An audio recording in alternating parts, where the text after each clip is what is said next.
Alright, this turn our alliance has finally come into place. Nothing in the message itself, but our alliance is now there. We are already getting the technology rolling in Industry 2, gas giant colonization. Here's a couple levels of space yards, and then all the other techs that he has. I think he's got max level point defense, he said, and we've transferred all the map stuff. Yeah, as much as expected, he hasn't really discovered much of the map since he started this game building space yards, not explorers and colonizers.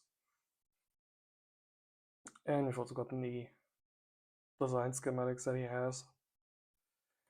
Since we have the same tech, we're probably going to be using much the same designs. What he has over me is the interdimensional tech tree, but otherwise our designs are probably going to be relatively similar in the future, given that we have the same tech.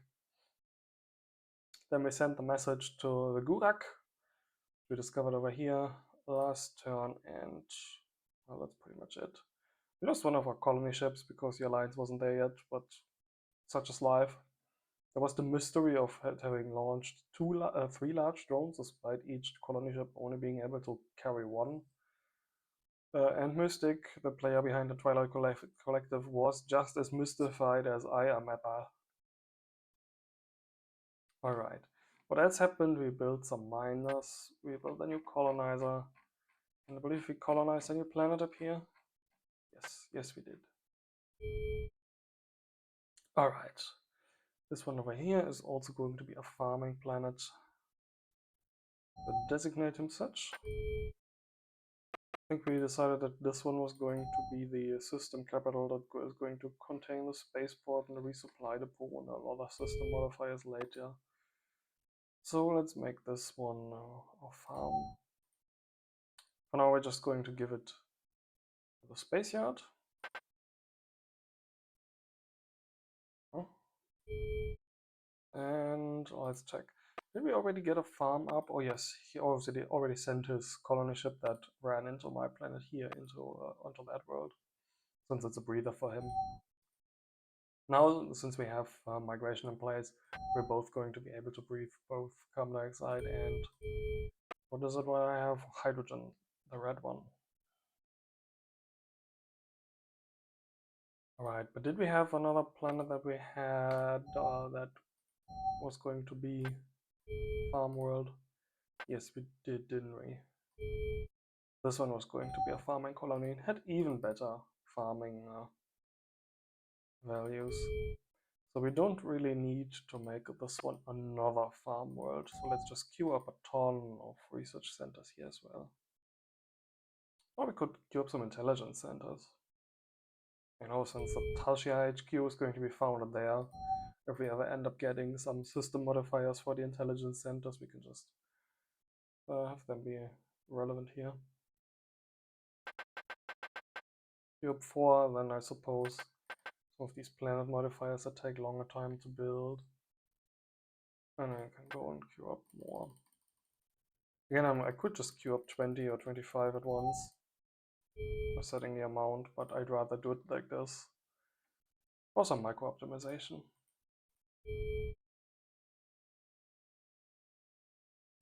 Alright, what does our ally, our newborn ally have here? This is his homeworld, no doubt. He has 9 stations, in fact.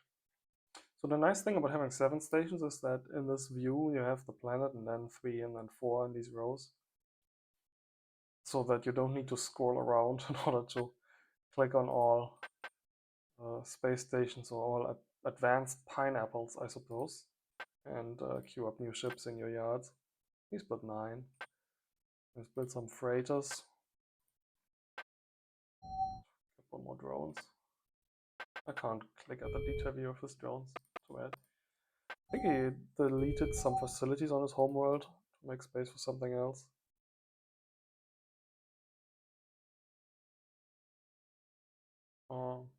Couldn't tell you what though. Did he delete research facilities? Yeah, or just 400 research points he did. He's by far the first in the score points. Because, I don't know, I think it's just a resource income is most important for these points.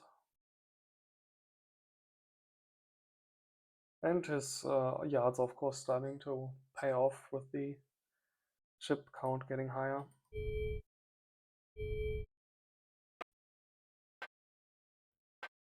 Leprechauns and Humiliators as colony ships. He has not named them colony ship, uh, rock colony ship gas or anything like that, has he? Looks like he's just taking something from a suggested name list. These are gas colonizers, these are rock colonizers. He didn't start with ice. And advanced pineapple, I don't know where that name is coming from, but it's certainly something. This is normal combat frigate. It's, well, that's honestly exactly the same as a drone that he has. A single plasma missile and then some bomblets. No extra storage, no nothing.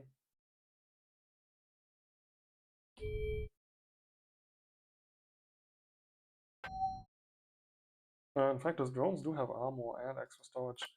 The frigate doesn't. Yeah, his drones are better than his frigate. The frigate costs more. What's Santa Claus? I like carrier. Yeah, we talked a bit about the carriers out of game. And they would be able to launch, what, 3 drones? Maybe a 4th one from the hull ability at once. And only carry a couple. Only carry like 4 as well. Because each drone is 200 kilotons of space and the launchers don't provide any space anymore. So 1, 2, 3 drones is what this one would be able to carry, and 3 drones what this would be able to launch, and it costs just as much as 3 drones as well. So carriers are uninteresting. Okay. Did we find anything new here? No. The scout that went into Gurak space has in fact not died to mines and or fighters yet. There is another warpoint down this way. Gurachen, the player behind the Gurak Collective, has also approached me about maybe wanting to set up treaties.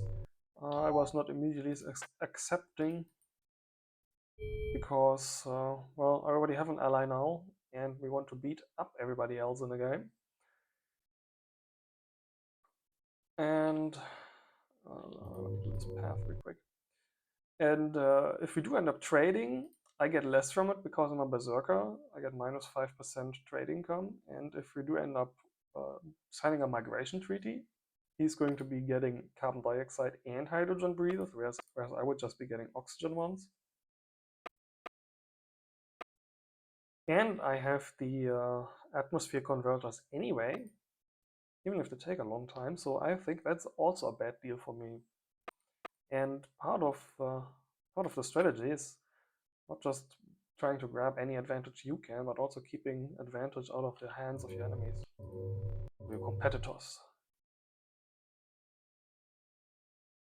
Right there, and then try and find that warp point again. Yeah, we still have a lot of spare movement.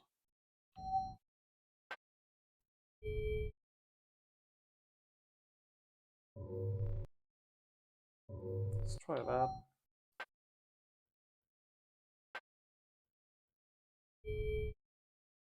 One, two, three, 4, 5, 6, 7, 8, 9, 10, 11 to jump through. Okay. With an awkward path around the system, but I should definitely see if he's colonized any worlds in here. In fact, he's going to stop there next turn. Just sort of sensor range of this one. I think he has all colony tags, rock gas. No, it doesn't show ice.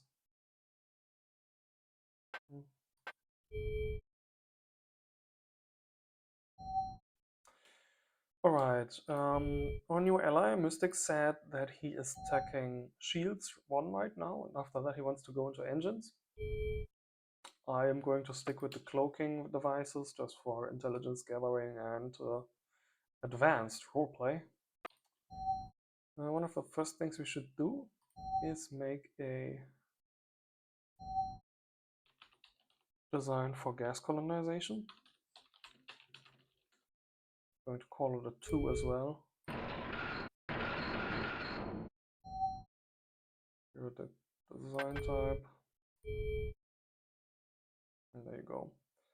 We need, once that moves slower, we can do that. Like this one is going to be a huge breather with some decent rats value. That is 1, 2, 3, 4 tiles away. So let's make this a, don't need this, don't need that, don't need that. Let's cut this down to 4 movement speed. One single engine will suffice for that.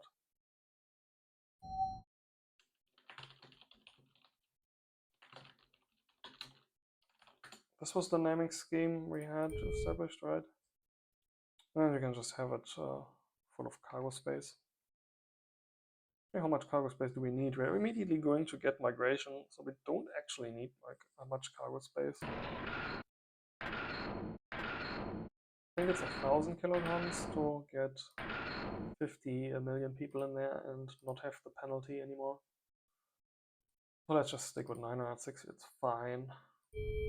Point of making these stripped down colony ship designs is just to save a little bit of construction time. This one is almost 1,300, whereas a regular one would be 1,400, so it saves only a little, I suppose. We chucked any extra cargo base. Actually, show me one of my colony ships that has pops loaded.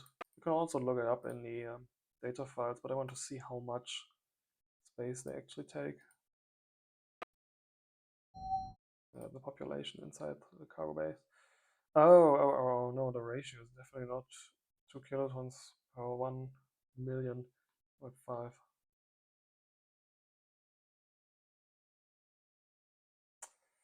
Yeah, well, that sucks.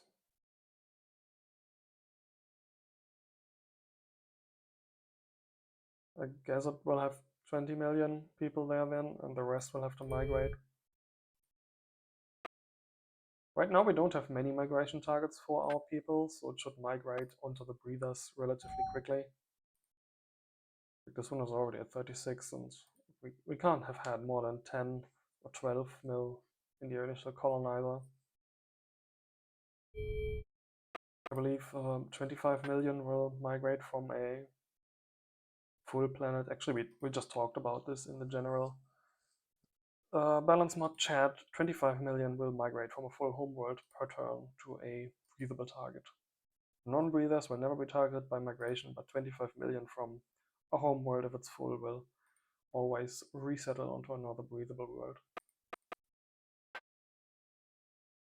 Okay. Queue up that little design we just made.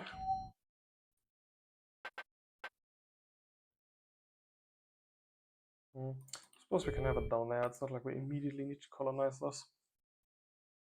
We do need rats, I suppose. We already had a rats planet picked out somewhere, didn't we? Oh, this one is all new breathable here. Gas giant. I think we already had a rats planet picked out somewhere that we wanted to settle. Maybe in the system, maybe one further down, who knows. What's this ship trying to target? This here. Yeah, because I wanted to claim the system before the nebula. Okay. Then let's queue this one up a little further. Reorder up, up.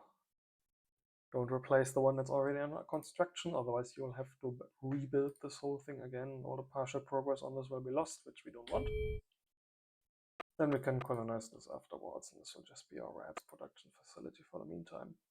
This one with all values under 100% going to be a massive research facility. Yeah, there is a ton of potential in all these systems, especially since we can colonize all planet types. We can breathe 2 atmospheres right away. Here's 2 colonizers. That's what 1 rock, 1 gas. Probably going to go for this breather and a rock. No green rock planet here. Going to go for one of these. Rock, ice, rock, pretty huge. For now, we're going to be able to live with having these mixed systems just fine. Eventually, we might want to consider transferring all planets in one system over to one player or the other, so that we can make more efficient use of system modifier buildings, but we don't have those yet. Okay. Colonizer eyes. We want to send something beyond this war point to claim space here. Sending stuff to up here is not really important anymore, since there's just these dead systems over here until we go to Arconoid, which is the system that we found Gohan in first. And he already had a colonizer here, so he's probably going to be able to claim this before me or my ally would.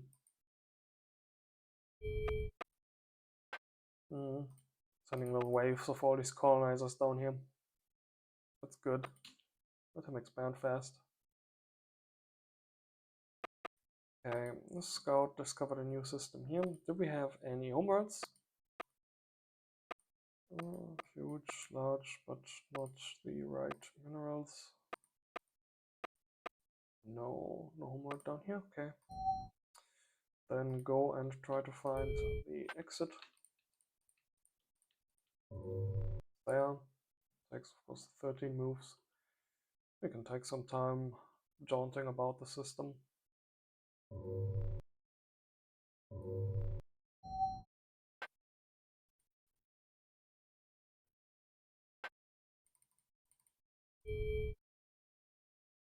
One, 2, 3, 4, 5, 6, 7, and 8. So we can still do some extra moves.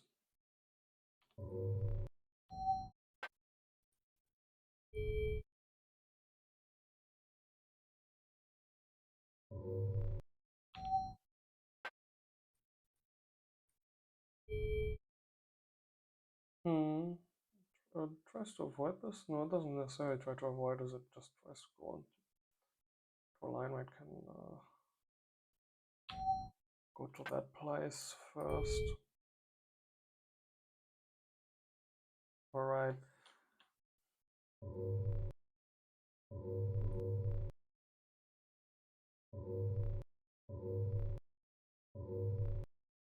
That's good. 1, 2, 3, 4, 5, 6, 7, 8, 9, 10, 11. Yes, that's good. But we could go a different way. Like this. Right, then we just have the new colonizer to gear up. Load pop. Go find a warp point in here. That's neat. It'll try to avoid going within 2 hexes of the black hole, so it doesn't get swallowed up. But it looks like it's trying to avoid the effect, the particle effect down here. The particle effect doesn't have actually have any sort of effect or anything. It's not in the sector, but it still looks like it's trying to go around it. That's nice. Right, this is settled. You asked me outgame if you wanted to make a treaty. I'm not really inclined to do so. I would maybe do individual tech trades with him, but not treaties for trade and migration. We could do other treaties like shared comms channels and such. That's it. I believe that's what I've offered to. Actually, I might have traded. Yeah, I believe I offered trade as well. Yeah, trade is not really beneficial for me as much as for him. But it should get me into his good grades, I suppose. Oh well.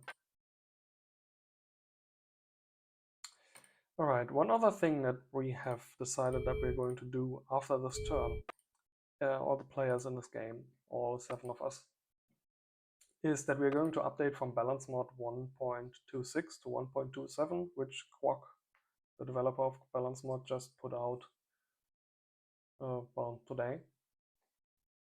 And that means this is the last turn I'm going to be playing this version, and next version we're going to be using a new version. And in the new version, there's going to be a couple changes that are impactful for this game. For instance, trade percentages are going to be reduced even further. Right now, the maximum trade percentage is 12, settable by the treaty. It's going to be slashed to 6%. And trade will advance by a 0.2% per turn instead of 0.5. So it even takes even longer to get up to the maximum percentage. This is already slashed down from 30%, which it was in vanilla, which really was really making trade very impactful. If you have a large game with a lot of contacts and you get some trade going with all of them, it didn't really matter how much money you were making. You were just making 180% more or something because you're just trading with so many people. It was quite ridiculous, so I'm quite happy with having the trade reduced to something like 6 or 12%. We'll see if 6% is still enough to incentivize people to trade with others at all, or if that's just going to make everybody more likely to be hostile with another and not keep treaties. But we'll see. The other change that is going to impact us in this game is that we will, or that our ally here is not going to be able to put any more drone launchers on his colony ships. The new version is going to ban that. We're going to see what happens with the existing ships. I think the existing ships for him are going to just stay as they are. Where are his colony ships? Or is it just the humiliator ones? Am I just blind? Oh yeah, he must have already changed this in anticipation. Yeah.